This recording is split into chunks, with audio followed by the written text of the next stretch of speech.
پھر آیت نمبر 35 میں قانون قدرت بیان کیا کہ ہر نفس نے موت کا ذائقہ چکھنا ہے، یعنی ہر ذی حیات پر موت آئے گی، جو زندہ ہے وہ مرے گا بھی۔ الاشیاء تعریف بھی ازدادیہا، چیزیں اپنی ضدوں سے پہچانی جاتی، دن ہے تو پھر رات بھی آئے گی، صبح ہے تو شام بھی ہوگی۔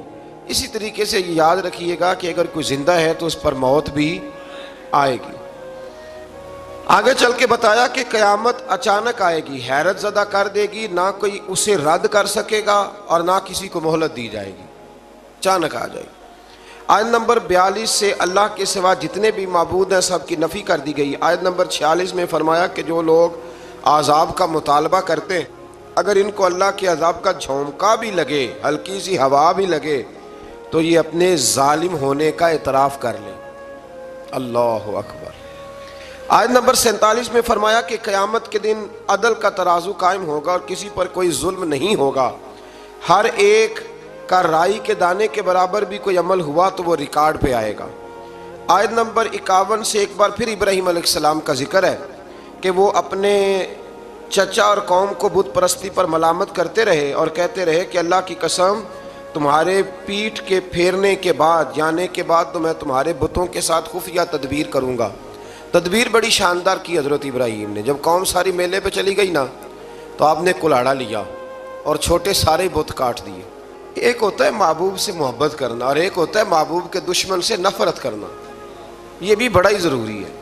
اللہ اکبر۔ یہ بھی جب بدر کی جنگ ہوئی نا تو اب رشتہ دار ایک دوسرے کے آمنے سامنے تھے۔ حضرت ابو عبیدہ بن جراح، ان کے والد آئے تھے مقابلے میں بیٹے کے، رشتہ دار آمنے سامنے تھے، تو وہاں ایک جملہ ہے تاریخی جو حضرت عمر فاروق نے فرمایا، ایک تاریخی جملہ ہے، یہ محبوب کے دشمن سے عداوت رکھنا۔ اعلیٰ حضرت فرماتے ہیں دشمن احمد میں شدت کیجیے، ملحدوں سے کیا مروت کیجیے، اور شرک ٹھہرے جس میں تعظیم حبیب، اس برے مذہب پہ لعنت کیجیے۔ ہماری بھائی زمین ہی کوئی نہیں تو کسی کا رٹا کیا ہوگا، جائیداد ہی نہیں تو جھگڑا کیا ہے؟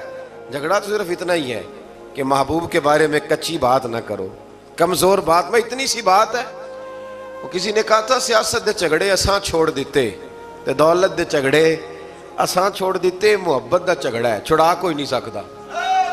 یہ محبت دا جھگڑا ہے، اینو چھڑا کوئی نہیں سکتا۔ تو حضرت عمر فاروق نے بڑا تاریخی جملہ کہا، فرمانے لگے یا رسول اللہ صلی اللہ علیہ وسلم، یہ لوگ ایک دوسرے کے رشتہ دار آمنے سامنے ہیں تو پریشانی ہو رہی ہے، حضور آپ حکم کریں، میرا ماموں بھی آیا ہے یہاں لڑنے کے لیے، تو آپ مجھے حکم دیں، میں ماموں کی گردن لے کے آتا ہوں۔ آپ ہمیں حکم دیں، خود ہم اپنے رشتہ داروں کو ہاتھوں سے قتل کریں گے، اس لیے کہ ہمارے نزدیک رشتہ وہی ہے جو محمد عربی کی محبت والا رشتہ ہے۔ تو یہ یاد رکھ لیں کہ یہ بھی ایک بہت بڑا اعزاز ہے کہ آپ کو دشمن پر غصہ ہے۔ وہ بھی عجیب انسان ہے جسے دشمن پہ غصہ ہی نہ آئے۔ اللہ نے قرآن میں کہا، میں سورہ توبہ میں آپ کو سنا آیا ہوں کہ فرمایا محبوب یہ منافق تیرے بے ادب ہیں، تو اگر 70 بار بھی کہے گا تو میں پھر بھی ان کو معاف نہیں کروں گا۔ اللہ سے بڑا تو رحم کرنے والا کوئی نہیں نا، اللہ سے بڑا تو کوئی نہیں نا۔ تو اگر رب کچھ لوگوں پہ جلال کرتا ہے تو یہاں بہت سارے لوگوں کو زیادہ انسانیت نظر آنے لگ جاتی ہے۔ وہ کہتے ہیں جی انسان ہے، او خدا کے بندے، انسان وہ ہوتا ہے جو رسول اللہ کا ادب کرتا ہے صلی اللہ ہو۔ تو حضرت ابراہیم کو بڑا ہی غصہ تھا۔ یار آپ تھوڑا سمجھیں، یہ ایک ایسا پہلو ہے جس کی بڑی ضرورت ہے، یہاں آپ غور فرمائیں۔ علامہ اقبال نے کہا یہ دور اپنے ابراہیم کی تلاش میں ہے، صنم کدا ہے جہاں لا الہ الا اللہ، اور بہار ہو کے خزاں لا الہ الا اللہ، خودی کا سر نہاں لا الہ، خودی ہے طے کے فضاں لا الہ الا اللہ۔ تو اب وہ بت کیا کر سکتے تھے؟ اللہ کے پیغمبر کا غصہ دیکھیں، فرمایا میرے رب کے شریک بنتے ہو، حالانکہ بت بنے ہوئے ہیں نا بت۔ وہ شیخ سعدی نے مثال لکھی ہے، سوکنوں کی بات سناتے ہیں تو کہتے ہیں کہ ایک شخص نا مٹی کی بیوی بنا کے نا تو اس پہ دوپٹہ ڈال کے اپنی بیوی سے کہنے لگا یہ تیری سوکن ہے۔ تو شام کو واپس گھر آیا تو اس نے مٹی کی عورت بھی ساری توڑ ڈالی تھی۔ یہ غصہ ہوتا ہے نا اپنے شریک پہ۔ تو کہا حضرت ابراہیم میرے رب کے شریک بنتے ہو، تو سارے چھوٹے چھوٹے بت توڑ دیے، پاش پاش کر دیے، اور جو بڑا بت تھا اس کی گردن پہ کلاڑا رکھ دیا۔ تو شام کو وہ آئے تو کس نے کیا یہ حال؟ تو کہنے لگے اسی نے کیا ہے جو روز ان کے بارے میں ہمیں بتلاتے تھے۔ بلایا حضرت ابراہیم کو تو حضرت ابراہیم فرمانے لگے بڑے ہی بیوقوف ہونا،